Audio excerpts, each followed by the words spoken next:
Orang sahabat berkata, selama sebulan penuh saya bersama Rasulullah, saya selalu melihat beliau berkunut. Lalu setelah membaca itu orang, wah ini lain kunut subuh, ini kunut najilah namanya. Ya, jadi kunut najilah. Ya namanya teks. Nah, sekarang bagaimana dalam pandangan ahli ma'rifah terhadap pertanyaan tadi? Ya lah, ahli ma'rifatullah itu gampang sekali melihat. Salat itu perintah Allah, maka salat itu dikerjakan. Bersendirian pun sah, berjamaah juga sah. Apabila tidak sah mengikuti imam yang mengerjakan sunat, tetaplah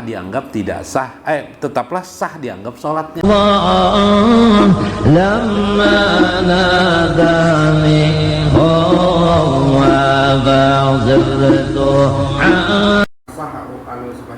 Waalaikumsalam warahmatullahi wabarakatuh. Sahkah seseorang yang sholat wajib berimam kepada orang yang sholat sunat? Di dalam mazhab Imam Syafi'i boleh hukumnya, boleh saja. Karena li jam'i mutabi'nya adalah jamaah, wala fi makna sholatnya maktubah aula. Apakah itu wajib atau tidak? Fa inna fiha min hadisin Nabi sallallahu alaihi wasallam. Ketika itu pada masa itu terjadi di masa Rasulullah SAW, Nabi datang ke tempat orang, Nabi sembahyang Isya bersama sahabat yang lain, orang itu tidak sholat di rumah itu. Setelah Nabi sholat, Nabi bertanya, kenapa engkau tidak sholat? Kata Nabi. Lalu orang itu berkata, saya sudah sholat tadi. Seharusnya engkau ikuti aja sholatnya. Jadi engkau ikuti aja meskipun dengan niat sunat. Maka dengan itu terbalik pula terkebalikan daripadanya mengikuti yang wajib, mengikuti yang sunat pada sholat wajib boleh. Contoh sholat tarawih. Ketika kita datang terlambat sholat tarawih, orang kan sholat Isya berjamaah. Selanjutnya orang pada bulan Ramadan orang sholat tarawih, kita datang, kita sholat wajib, jangan sholat sendirian, ikuti aja sholat tarawih orang, tapi niatnya sholat wajib. Yalah, 2 rakaat orang salam, 2 rakaat berdiam dulu kita, berdiri lagi imamnya, naik lagi kita, sholat Isya kan 4 rakaat kita, yalah. Nah selanjutnya sholat tarawih aja lagi teruti, seperti itu, maklum adanya. Itulah ilmu fikih.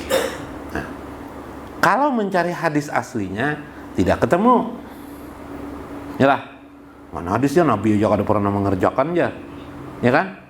Nabi tidak pernah mengerjakan itu, akhirnya tidak mau mengerjakan salat sunat seperti itu. Karena al-jamaah itu takluk kepada hadis Nabi begini. Al-imam ja'alal imam ju'ilal imam, diikuti imam itu yuttabi, diikuti dia imam itu karena keimamannya.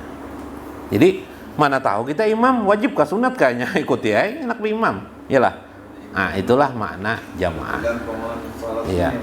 Bisa juga diperhatikan, dibaca sebagai perbandingan dari 4 mazhab yang diakui adalah kitab Fiqh Sunnah di Syekh Said Sabiq yang membenarkan tentang kejadian seperti itu pada sunat dan wajib, dan itu tidak pernah terjadi pada masa Rasulullah Shallallahu Alaihi Wasallam. Di dalam ilmu hukum banyak sekali peristiwa dan kejadian yang tidak ada di masa Rasulullah Shallallahu Alaihi Wasallam. Dalam fikih namanya masailul fikih, problematika hukum fikih. Dan banyak sekali sholat kita itu pun tidak semuanya sama dengan Nabi Shallallahu Alaihi Wasallam. Kenapa? Karena orang memahami hadis itu dari teks, yalah. Teks itu lalu timbul problematika. Contoh, waktu i'tidal ke sujud, ada 2 hadis yang bertentangan. Satu hadis, janganlah kamu seperti unta ketika sujud. Jadi dari berdiri, ya kan, kemudian rukuk i'tidal, ya kan, habis itu sujud. Nah, unta itu kayak apa? Unta itu terdahulu tangan kah, terdahulu kaki kah? Yang satunya hadis terbalik.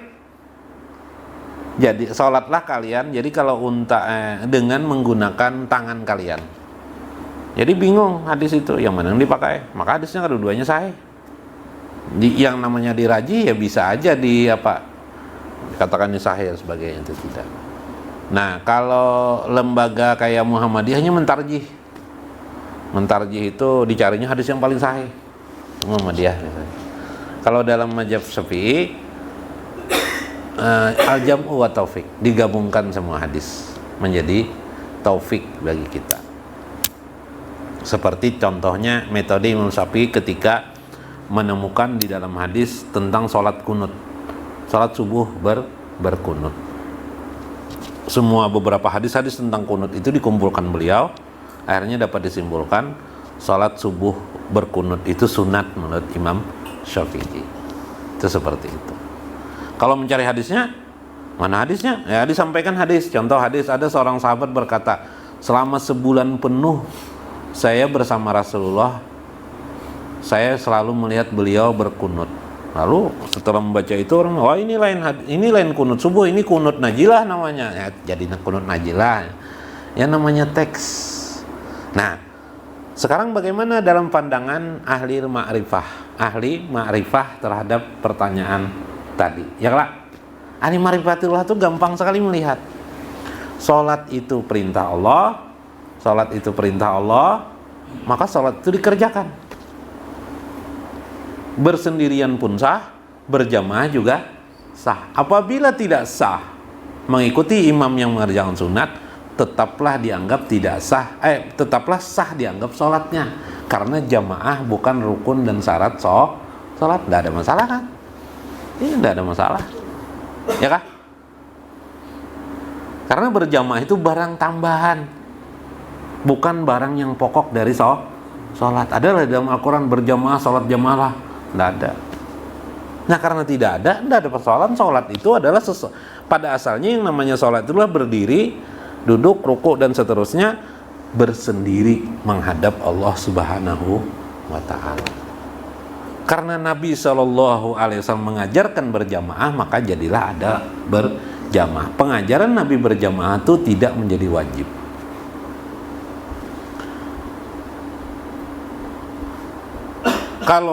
Kalau tidak wajib, kenapa jadi wajib? Kalau wajib, berdosalah orang sendirian sholat. Makanya yang wajib itu didasarkan pada ketetapan Al-Quran, yaitu sholat Jumat.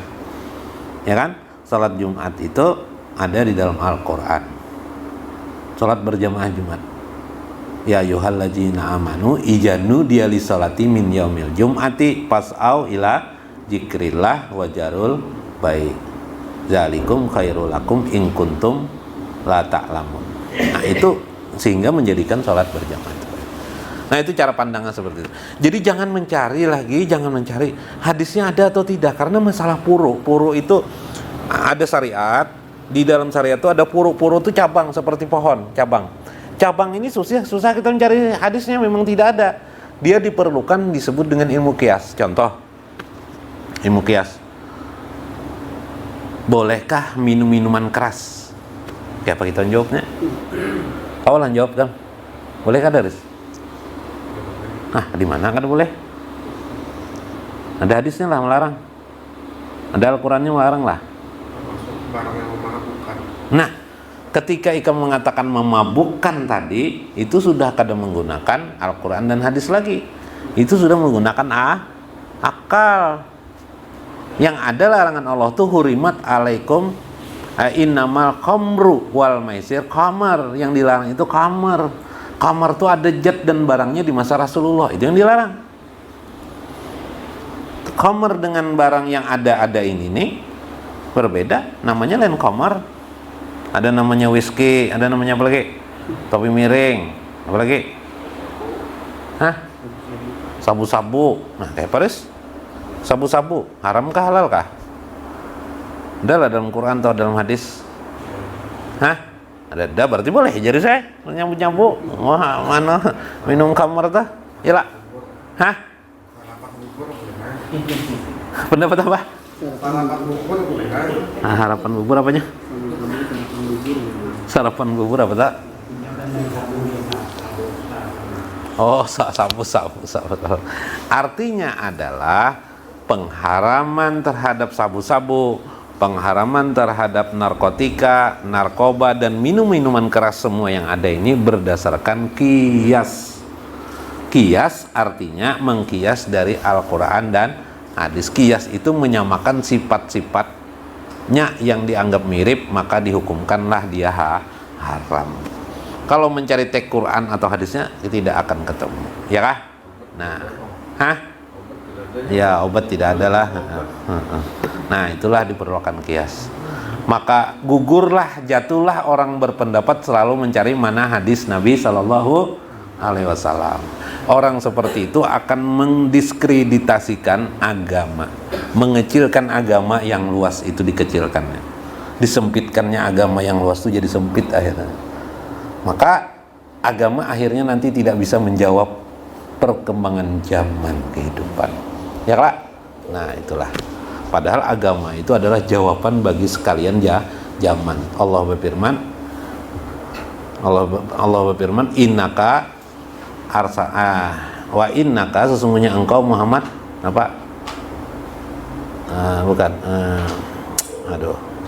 engkau adalah rahmatan lil alamin.